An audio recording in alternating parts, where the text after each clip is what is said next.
नमस्कार मंडळी, कसे आहात तुम्ही सगळे. माझं नाव कोमल प्रकाश पवार आणि मी माझं हे चॅनलची आज सुरुवात करते आहे. बेसिकली हे चॅनल रिलेटेड टू मेकअपचे प्रोडक्ट्सचे reviews and related to makeup and fashion, lifestyle and cooking अशा वेरियस गोष्टींच्या अराउंड असेल. अँड आजचा जो व्हिडिओ आहे तो आहे माझ्या काही top favourite affordable nude lipsticks and ज्या मी तुमच्यासोबत आज शेअर करणार आहे. ऑल्सो मी तुमच्यासोबत त्याचे लिप्स वॉचेस आणि हँड्स वॉचेस पण शेअर करेल. अँड इन बिटवीन मी तुमच्यासोबत त्याचे थॉट्स पण शेअर करेल, what I think about that. Okay, so पहिला शेड आहे फ्रॉम व्हेरी अफोर्डेबल ब्रँड जो आहे स्विस ब्युटी. खूप ट्रेंडिंगमध्ये आहे हा ब्रँड सध्या. आणि शेड आहे 203 हेझलनट. थोडासा पीची ब्राऊन असा शेड आहे. याचं पिगमेंटेशन खूप छान आहे, पण लिपस्टिकला थोडासा जोर लावून, थोडासा एकदम स्लाईट जोर लावून प्रेस करावं लागतं. बेसिकली हा shade medium to fair skin टोनवाल्यांवर जाईल आणि मीडियम स्किन टोनवाल्यांवरती हा एक प्रॉपर असा क्लासिक न्यूड कलर दिसेल आणि फेअर स्किन टोनवाल्यांना थोडासा little bit on darker side असेल.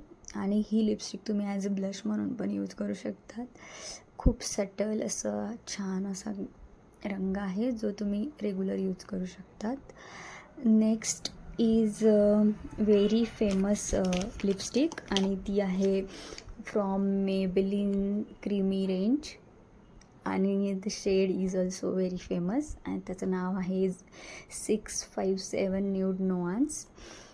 थोडा फार कलर हा लास्ट लिपस्टिकपेक्षा सेम आहे, फक्त याचं पिगमेंटेशन आहे ते खूप असं अमेझिंग, खूप स्मूथ बटरी टेक्स्चर आहे. याची लास्टिंग पॉवर एवढी नाही आहे, 2-3 आवर्स लास्ट करते. बट अगेन ज्यांचे ड्राय लिप्स आहेत त्यांना खूप आवडेल ही लिपस्टिक, कारण इट इज लाईक अ बामी टेक्स्चर. आणि ज्यांना डबल ॲप्लिकेशनसाठी काही प्रॉब्लेम नसेल त्यांच्यासाठी चांगली आहे. नेक्स्ट जी आहे ती आहे from Lakme forever matte liquid lip colour and the shade is mauve ecstasy 15 mauve ecstasy. हा कलर थोडासा मॉविश असा डार्क, थोडासा मॉव पिंक टाईप आहे, जो माझ्या रंगावरती थोडासा डार्क दिसतो. इथं कॅमेऱ्यामध्ये एवढं समजून नाही येते, but it is on little darker side. But again a very good colour for daily wear, like if you are a office going person आणि माझ्या टोनचे असाल, मीडियम डस्की स्किन टोन असा असेल तुमचा, तर तुम्हाला ही लिपस्टिक खूप आवडेल. You can look at it. तो मला किती फ्लॅटरिंग दिसतो आहे कलर. आणि डार्क दिसेल थोडासा ज्यांचा कलर फेअर आहे त्यांना, but again the colour is very nice आणि याचा फॉर्म्युला पण खूप लाईट वेट आहे. So next we have is from Mars and the shade is berry brave 13. त्यांचा आहे हा won't smudge won't budge lip crayon. Oh my God, I can not tell you guys, ही lipstick इतकी long last करते आणि अगदी 250 किंवा 300च्या मध्ये असेल. आणि हा शेडसुद्धा खूप फ्लॅटरिंग दिसतो. थोडासा brown but with hint of orange असा शेड आहे. कम्प्लिटली थोडंसं ड्राय व्हायला वेळ घेतो, पण once it dries it becomes transfer proof. मी सकाळी ऑफिसला लावून जाते. इट स्टेज ऑन इंटॅक्ट संध्याकाळपर्यंत. And big thumbs up to this lipstick. खूप अफोर्डेबल आहे आणि खूप छान कलर आहे, तुम्ही बघू शकता.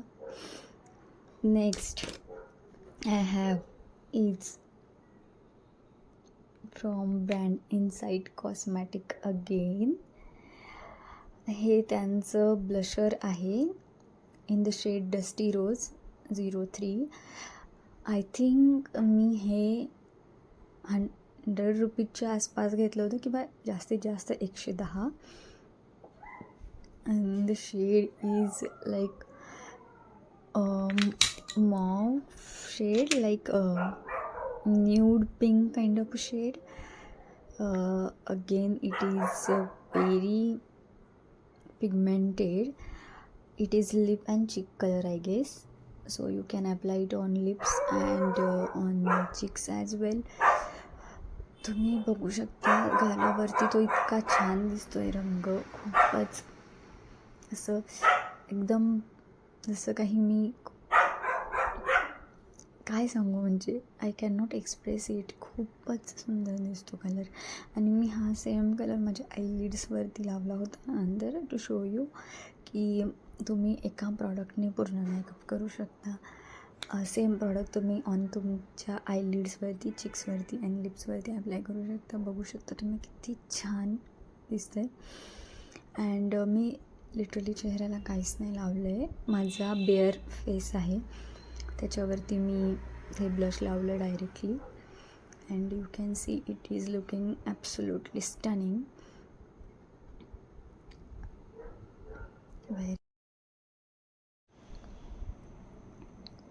Excuse me for that wiping moment. Dab dab dab dab dab. दुसऱ्या गालावर पण लावलं. मस्त डॅब डॅब डॅब डॅब करायचं छान छान. आणि खूप अफोर्डेबल प्रॉडक्ट आहे, खूपच अफोर्डेबल आहे. स्कूल गोईंग, कॉलेज गोईंग, तुमच्याकडे पैसे असतील नसतील तरी पण तुम्ही इन्व्हेस्ट करू शकता ह्या प्रॉडक्टमध्ये. खूपच छान प्रॉडक्ट आहे पैशांच्या हिशोबाने. पिगमेंटेशन वगैरे सगळं अगदी छान आहे. कलर तर खूपच छान आहे. थोडंसं जास्त झालं होतं तर मी कॉटन पॅडने थोडंसं डॅब करून रिमूव्ह करायचा प्रयत्न केला आणि ते थोडंसं त्याची इंटेन्सिटी कमी करायचा प्रयत्न केला आहे मी. आणि असं ते फायनली दिसत होतं. एकदम मस्त दिसतं, नॅचरल एकदम. आणि येस, अशाच व्हिडिओसाठी माझ्या चॅनलला सबस्क्राईब करा, ह्या व्हिडिओला लाईक करा आणि शेअर करा. आवडला तर, खूपच आवडला तर कमेंट करायला विसरू नका. आणि या घरच्यांची आणि स्वतःची काळजी घ्या. Bye guys, take care, bye.